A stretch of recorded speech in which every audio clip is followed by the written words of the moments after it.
Hey, everybody. Good morning. Heather, I'm waiting for you to give me the green light. Oh, yeah. We had a smaller group today, so that's definitely you're ready to go. It's recording. So Okay. Cool. Hi, everybody. Welcome to Monday, winter solstice. Lisa, solstice up in northern Maine looks different than here, I imagine. Anyway, thanks for joining us today. This is a very important and timely conversation because if you've been reading the news, as of this morning, it looks as though we've got another round of stimulus funding, which is really, really good news for any number of reasons. I know that, a lot of us, as we early on in the pandemic, and as soon as the first round of stimulus was created, and the idea that there's sort of free money out there from the federal government, many of us immediately applied. There was a great deal of confusion. There was a bit of a Wild West kind of a mentality, I think, around, just like, what do we do and how does this work? And I think a lot of folks were figuring that it was, and rightly so, it was kind of being made up as we went along. And the experiences that I think most of us felt, as I'm understanding it, having talked to a lot of folks during that time period, was that larger institutions tended to be more successful in the early going, getting their money, but mostly everybody that wanted to get funding, large or small, was fairly successful after a couple of weeks or so. And now, of course, from a time standpoint, we're in the process, I presume, everybody trying to get the forgiveness part of it done. I know we are here at NEMA, so that's kind of a separate phase. But here we are with round two, and I think that in general, the feeling is that we're older and wiser, and so those of us who have applied successfully through our own banking relationships and the like kind of know the ropes and what is going to happen there. However, one thing that has happened over the course of time is that there has been developed an alternate channel for both funding and servicing of PPP loans, and that's why we're here today. One of our business members at NEMA is Hub International Insurance, and insurance is sort of a tip of the iceberg with them. They've got many, many different facets of what it is that they do, and different services that they provide and so forth. And one of the things that they've developed is a partnership with a non-traditional bank. I forget exactly what the phrase you guys use for this, but to create a new alternative avenue for potentially PPP funding that would be existing alongside and adjacent to existing banking relationships as an option for you all to investigate and see whether it's appropriate for your own needs. So anyway, that's sort of the teeing up. We're really grateful that we've got the folks from Hub and ACAP here today to talk about their program. And I'm going to turn it over to Eric Dougal, who's our contact for Hub International, and he'll make the introductions to the rest of the folks here today. Eric? Great, Dan, and the rest of your team. I appreciate you guys having us on, and kind of echo the timeliness of this this webinar. When we put this together, we knew we were on a tight time frame, but we didn't know it was probably going to be done on the exact day that the bill was going to get approved. If we had that kind of foresight, we would have gotten this taken care of a lot sooner than our government could have. But want to welcome everybody and thank you for joining us. As a bit of a background on Hub International, we're the 5th largest insurance brokerage firm in the world. We specialize in a number of industries. Museum insurance and risk management is my specialty, and I had our practice here at Hub International. And so the question often comes up immediately on this is, why is Hub talking about PPP loans? And there's a variety of reasons, but one of the main reasons is my colleague, Mark Anderson, and I. Mark works with our financial institutions practice. So our financial institutions team works with over 800 banks, credit unions, lenders around the country to help them manage their risks and drive solutions for their organizations. And so Mark and I had gotten connected. We've heard from various museums and other clients that there had been some concern around their prioritization with PPP loans, and that there may be some banks that don't participate in round 2. And so as Mark and I were chatting, my thought immediately went to my museum association organizations to say, hey, maybe there's an opportunity for us to help create some priority for museums to get these PPP loans figured out faster and easier. And Mark connected us with our partner ACAP. And so before I turn it over there to David Cody from ACAP, I just want to thank Mark, and hopefully this will be a great, number one, educational opportunity. David knows more about PPP loans than I will, probably could ever know. He's probably forgotten more than I know. And so I know he'll be a great resource that after we get through kind of his introduction, he'll be able to get into what we know, what we think, and also what we know, what we don't know at this point before opening it up for Q&A. So without any, you go ahead, Mark. Can I introduce, just interject something? Thank you all for participating this morning. Hopefully you find this educational. One thing I just wanted to mention based on Dan and Eric's comments, I got 2 calls today from 2 banks that we work with that said, we need help. And we're putting full court press because, and the comments were, we don't have the resources right now to allocate PPP. And the banks told me they're going to prioritize their current clients based on loan volume and loan size. And I'm not saying that that's what you're going to experience, but for me working with banks, they've echoed a lot of the trepidation that they have regarding PPP. I know one of the banks told me that they know that some banks in their market here in Michigan, where I live, are not going to participate. So it puts everyone, including yourself, that need that capital. If you go to your bank and say, hey, we're putting you in queue, and we're having a challenge because banks are open today. They weren't open in the spring, so they could have the time and the resources to do that. So that's why I think this is a terrific alternative or option for those of you that are looking for PPP. So I'm just speaking it from the banker's perspective, and David will allude to a little bit about that as well. So thank you very much. Ask questions as we go along, and hopefully you'll find some benefit from this session. David, Cody. Thanks, Mark, Eric, and Dan. Rachel, let's maybe switch to the presentation and we can walk through it. And I think that, what I will start with is that, cottage industry was created by the government in early 2020 to help get grant money to small businesses throughout the country. And quite frankly, the observation that we have that I think everyone agrees with is, although it was, clunky and messy and confusing and, in some instances irritating, it did work. And it was, quite an effective way to have the federal government use the SBA, use banks to, put the capital from round 1 out into the market. Everyone did it. The 6,000 banks that participated in it did it for, 2 main reasons. 1, to help their customers. 2, because it was the right thing to do in the middle of a crisis. But very few of those organizations built themselves to be sort of permanently involved in this business. So they had obviously never done these loans before. The loans, the whole organization was created, by the federal government, and very few of the institutions, as we've kind of gone through round 1 and process loans and are in forgiveness, are really prepared to be in this business for the long term. We created ACAP and a consortium of partners to be a participant in round 1.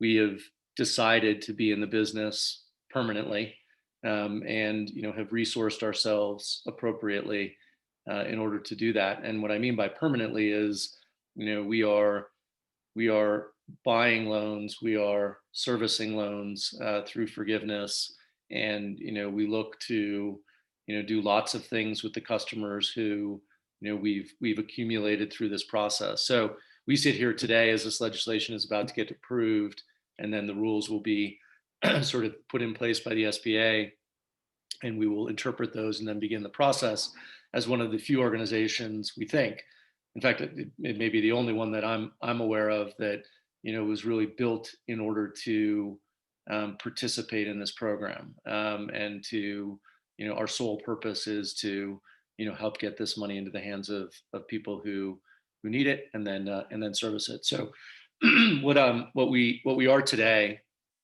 is an organization of about 150 people. We currently own just under $5 billion of PPP loans that we purchased from banks who sold their loans in the secondary market because they didn't want to be in the business of processing through forgiveness and owning the loans any longer. We will stand up an origination effort for this next round. We will partner with, I think 60, 70 banks already that we partnered with, and we will partner with other organizations like Hub, non-banks, fintechs. We'll do direct originations, and we, again, the decision at ACAP was to be in this business. So, we are a targeted organization. We've built our platform with the customers as the forefront of, what we want to satisfy. And, we are, as we sit here today, probably some of the most fluent operators in the market in a situation where things are changing in an incredibly fluid way. I mean, they certainly did in round one, as everyone on the phone probably remembers, not just access to capital, but, kind of the guidelines changed, throughout it. That will happen again. The first phase being interpreting the movement of the bill from it getting signed to the SBA putting the rules in place. So the SBA gets to interpret the legislation, and then they get to, put forward, kind of what the rules are going to be for round two. And again, our gut is that, and you probably read about this, the rules to qualify for a second loan are likely going to be in and around producing, documentation that revenues were off for some period of time throughout 2020. I would imagine this group can easily document that in the context of, what's going on in the museum world over the last, 6 to 9 months. So, we are experts in this now. We are constantly talking to the SBA, in constant dialogue with the Treasury, and believe that kind of we're going to be ready to go, if not faster than anybody else, then definitely in the first wave of participants in this. We're also pretty aware of the fact that not only will many banks not participate in round two, others will delay a reaction to what they're going to do for weeks, if not months, which should get exaggerated by the holidays that we're in the middle of right now. So we think there's going to be a tremendous amount of demand, and there aren't going to be as many of the 6,000 banks who satisfy that demand in round one will not likely show up for round two. So just a few stats on us to give you some granularity. We have, of the sort of, call it 5 billion, it represents 29,586 loans. We have 3,387 of those that have started forgiveness or achieved forgiveness. Again, we have 125 people, 150 people. We actually just we're having a training class today for 25. So that's why I said we were 150 earlier. We built technology and a platform specifically dedicated to this business. And, as I said before, we've developed a, veritable library of information around, what is it and how does it work? So one question that we get asked a lot is, how many perfect applications have we seen? And, the answer is almost none. This is a pretty time-consuming process. We were just actually having an internal call before this one, and we do believe people who drew loans in round one will be better prepared for drawing in round two. It does not, however, necessarily address forgiveness, which we're seeing to be incredibly time consuming. It takes 2 to 3 hours of time with us after an organization has spent, we think they should spend upwards of 8 to 10 hours getting ready to have the process kicked off with us. So it's a very time intensive, I don't want to say labor intensive, because it's really more organizational than it is, new creation of materials. But it nonetheless, is a process and takes time. So what have we learned? Big takeaways, right? PPP is a moving target. Everyone can get focused on what their direct needs are, and satisfying those needs is our job. In and around the specific needs of one borrower are all these moving parts associated with the government, the program, and a lot of what is getting kind of interpreted on the fly. Round 2 should be better than round 1, in the sense that many of the first time issues should be resolved. But by no means do I think that this is a straight, clear line of sight at this point. So the loan servicing is labor intensive. We have had to hire and train far more people than we anticipated. And one of the other main takeaways is that a transparent system is crucial for success. So just in our forgiveness portal, borrowers have a tremendous amount of visibility to where they are in the process. And we found that this is very important in just making sure everyone understands, where we are and where we're headed, and how to be very clear about what the next steps are. So this next slide is a little dated, considering what we all now know over the weekend. Exactly what the timing is of the SBA translating the legislation into what will be required, and therefore what the forms will look like, is anyone's best guess. There's a funny thing in government where you either take your vacation or you lose it. So we are scratching our heads wondering what kind of attention this will get this week at the SBA, and we don't have an answer.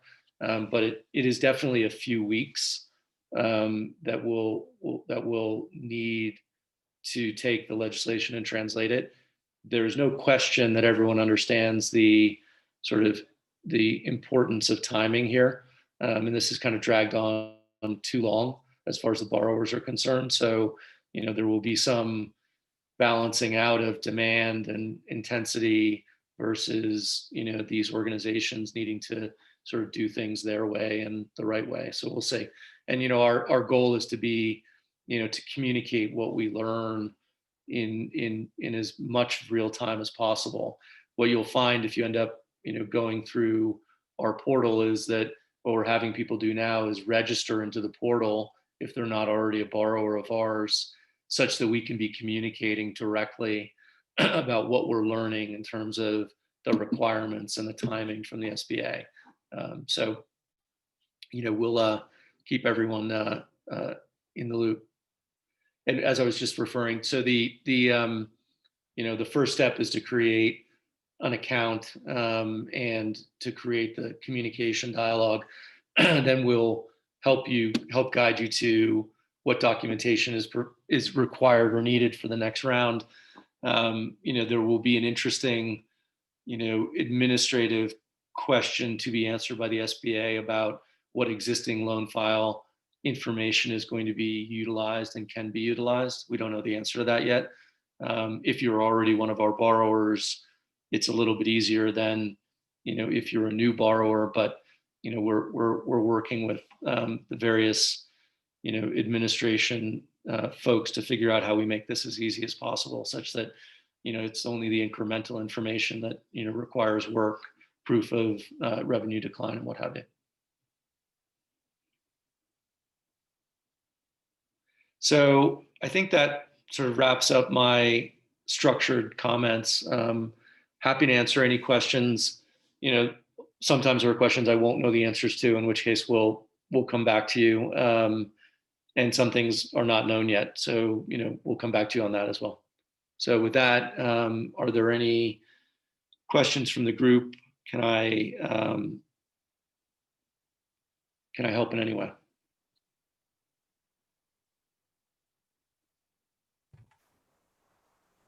So I guess in terms of triaging questions, you can either put questions in the chat, or if you want to, just go ahead and either raise your hand or, unmute yourself and have at it. And Looks like Lisa has a question. She's One and doing a only- good job of raising her The hand. one who's one and never only shy. Lisa Lutz. Go for it. So I want to check, obviously, with our bank to see if they are going to do this, because we have an excellent relationship with them and a lot of loans with them. And so can we still sign up for your portal and just in case? You can. I mean, what I would recommend is that you sort of be super direct with your bank in asking the question. Yeah. Because I think that the sort of, I love the phrase kick the can down the road reaction is going to be very common. Oh, we don't know, we haven't read it yet, we haven't figured it out, we're still talking internally. What we're suggesting to borrowers is to, be very direct with their banks, which is, listen, if I have another source to pursue, would you recommend that I do that? Mm-hmm. Because that will open the door for them to say, well, that sounds like a good idea. Mm-hmm. Because we don't know. And I can tell you that there's not a single bank that didn't experience, like all of us who were in the early round, it was incredibly labor intensive. So, and I would say due to their cost structure, many of these banks, probably lost money on the round, and they had to redeploy assets. And I think, as Mark was saying earlier, in the spring, those assets they redeployed didn't have anything else that they were doing because the banks were shut down and they weren't lending, and there were sort of ample resources that could be deployed. That's not the case right now. I mean, banks are open. The lending environment is very interesting, and we're hearing across the board from our bank friends and partners that they just do not have the resources to do this. So I'd be very direct. Yes, you can. We'd love to have you come in and register, and to the extent you get a loan, you do know that as soon as you submit an application, you obviously can't get to E-Tran numbers. So there is I will say you will be forced to make a decision at some point, but I would put the pressure on your bank now. Okay. And many, it's just to give you many banks are using us. So it could be that your bank says yes, and I don't know who you borrow from, but we might be already processing their loans. So they might say, yes, we're ready to go. Here's our link, and it could come right through to us. I don't know. So that actually raises a question that I have, David. Maybe you could describe what the experience is with your organization versus a bank. And are you saying that if in some cases, and I'm sure a lot of folks around the table here don't fully understand the idea of selling your loan, maybe we do, I don't know, but just like, how does that work if you are in fact representing a bank? Is that kind of a seamless thing? You walk into your existing loan organization, they do the loan, but it's actually going through you guys, or how does it work? Yeah, you won't even, you will, depending upon how they've decided to set it up, you may or may not even know we're behind the scenes. It could be a white label process, and you eventually, in forgiveness, you may realize that it's us. Banks sell loans all the time, right? The best example is the mortgage market. Banks bundle and sell mortgages and commercial real estate loans all the time. And then corporate loans, it depends, right? It's not, these are funny. These are, well, you guys are all one type of organization. But when you think broadly about PPP, it's almost a hybrid loan, right? In some instances, they're all corporate in a sense that they're all small businesses and nonprofits, but, in some look very consumer-like, as opposed to traditional corporate lending. So hopefully that answers it. I mean, the only difference between us and a bank is just where we get our funding, right? I mean, a bank is a regulated entity that has access to the Fed funds window. We're regulated in the sense that we're an SBA licensed lender. So we have an SBA 7A license, but our capital comes from the Federal Reserve directly. So the money that we have used to buy the $5 billion of loans has been provided by the Federal Reserve. So we call ourselves a non-bank because we are not a bank, but our funding source is, from a practical standpoint, very similar to a bank's. We just don't have deposits, and we're not regulated by the banking regulations. So David, we had a couple of questions that came in from Okay. our Midwest museums, and I'll pop a couple of those at you. There was a question about forgiveness and whether or not we haven't applied for forgiveness yet. Will that affect our round 2 of PPP loans? The answer is no. I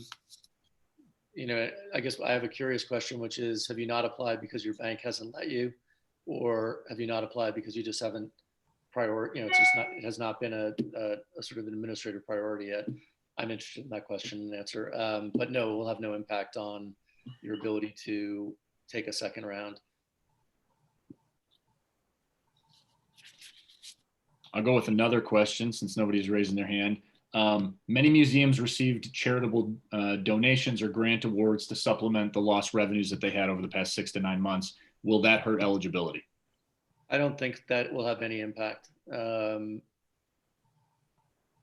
It's a very specific question, but I've not heard a single question around that. I don't think the monies that are being raised to, in particular, nonprofits to plug the hole or narrow the gap are going to be taken into consideration anyway. I mean, I would think 100% of your community is eligible for round 2. I can't say that about every other sector. In fact, our overall guess is that 50-60% of the round 1 participants will be eligible for round 2. And in sort of testing our assumptions today, we realized that we're not 100% sure how we came up with that number. We think we got it from the SBA, and we're not really sure what analysis they did. But I would imagine that 100% of your community, whether or not there are additional grants and or donations, I've never heard that question. Janice. Yeah.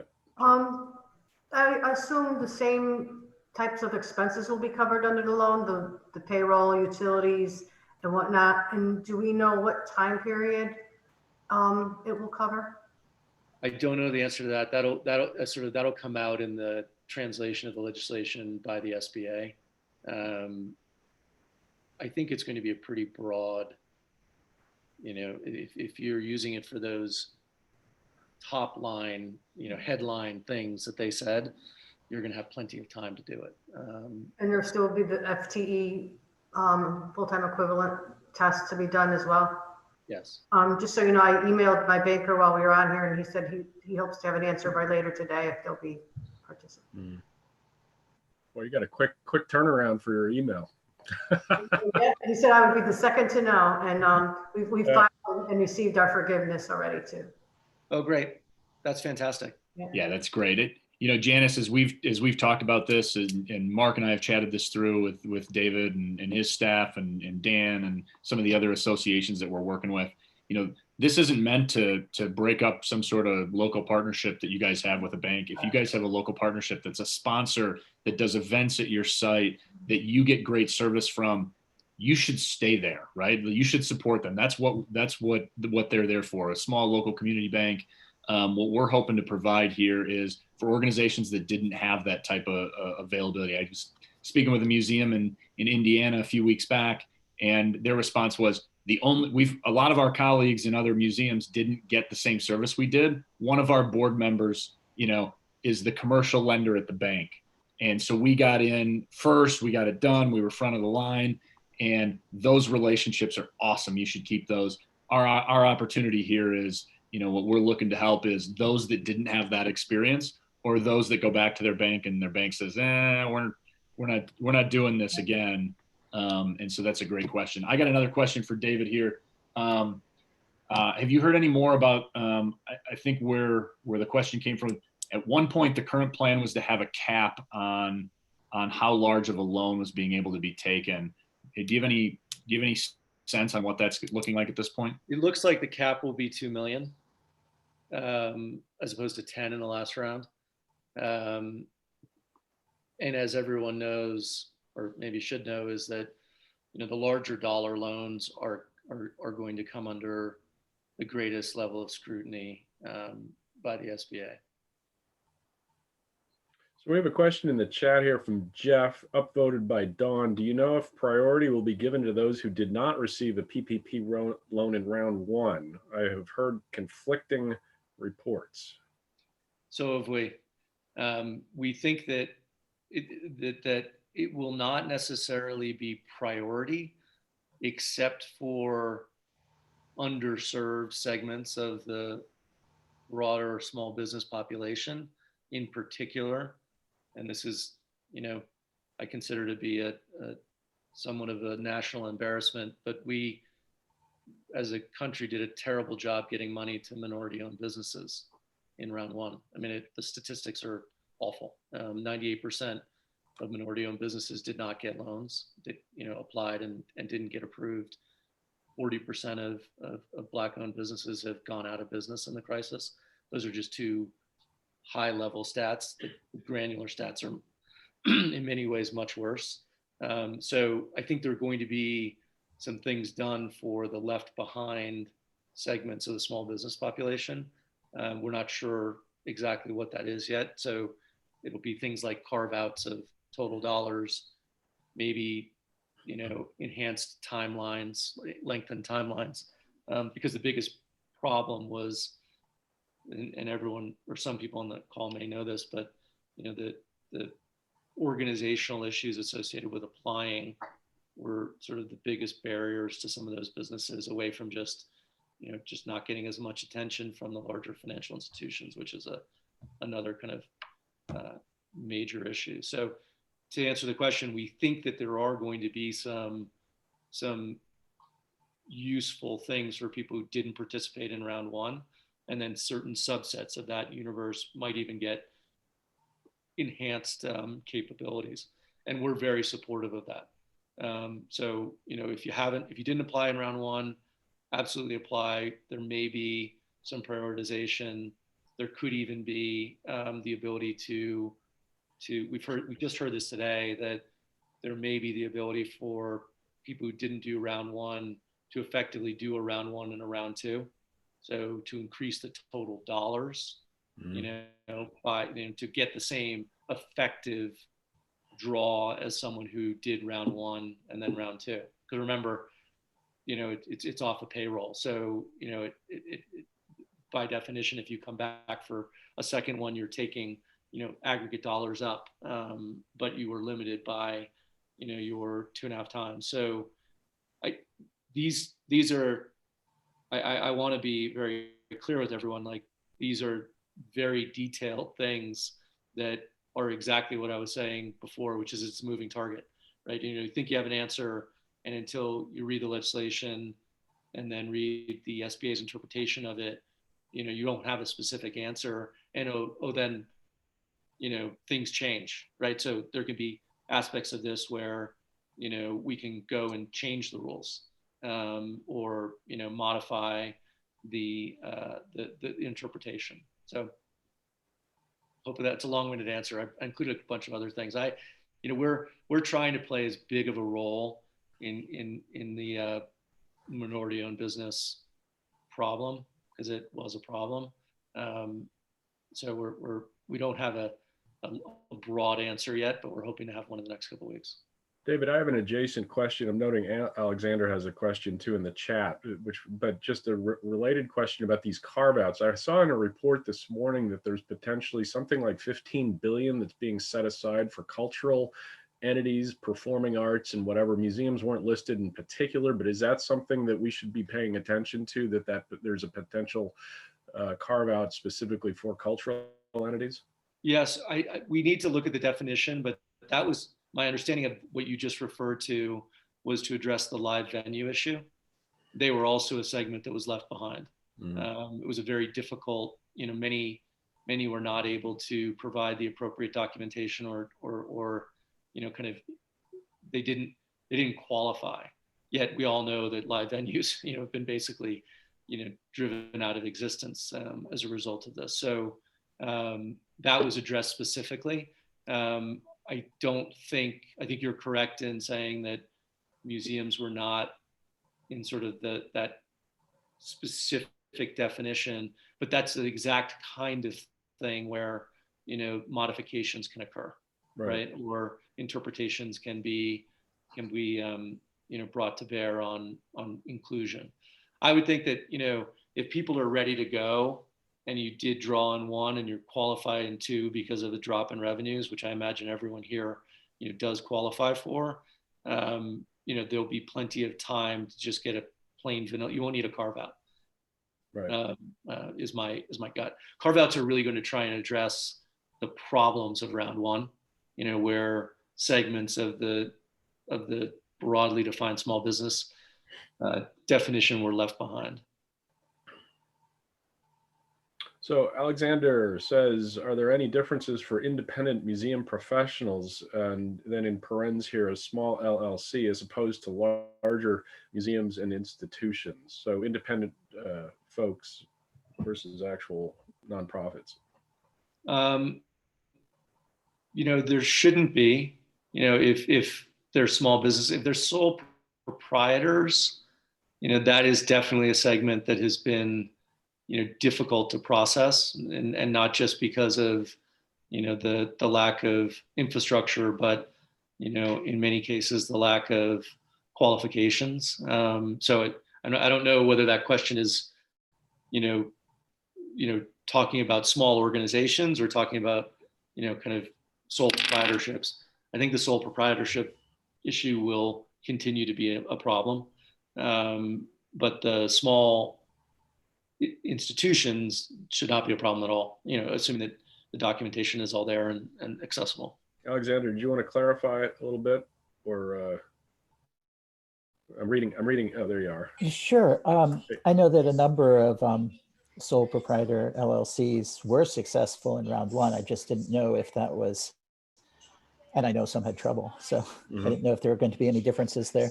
No, I think if you're successful in round one, you're likely to be successful in round two.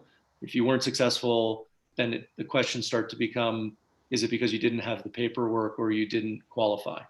That if it didn't qualify in round one, you're not likely to qualify in round two.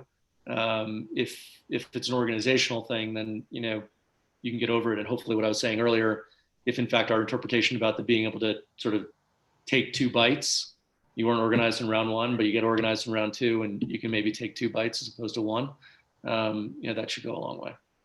And you're specifically talking about an LLC, which you're actually structured as a corporation, as opposed to a DBA sole proprietor just hanging their own shingle out. And that's a big difference, right? In terms of the qualifications, right? I think that's probably the demarcation point for this.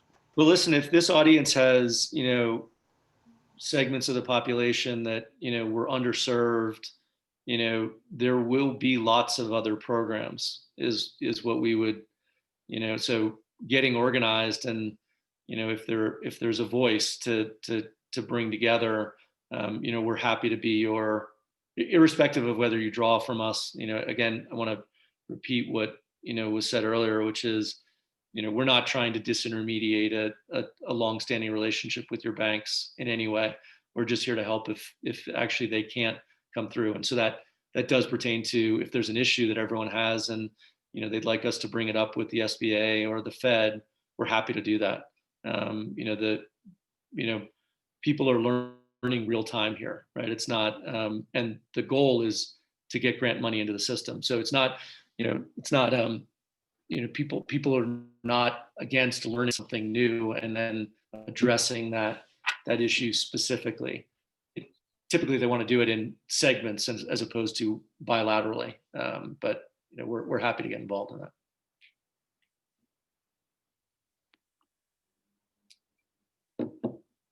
Well, we do have, I know we're coming up here on our 45 minutes. I want to be respectful of everybody's time. We do have an FAQ document that was prepared as part of a presentation we did with another association. So what I will do is I will update that with some of the questions that were asked today.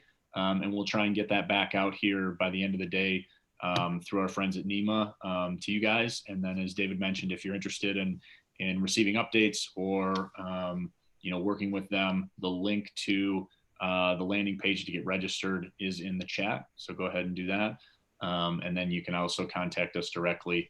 I will put my email address at the bottom, and you're welcome to get in touch with me, and I can help facilitate any further questions as well. Okay, cool. Well, thanks everybody for being with us. Eric, David, Mark, Rachel, for your help getting this organized, and for the great presentation and giving us an overview. I guess we'll see what happens as we move forward, and good luck everybody on the call. We're always there for you. If you have further questions, just reach out to one of us on the NEMA staff. We'll be able to, connect you or what have you. And with that, I guess, thanks very much and happy holidays. Happy holidays.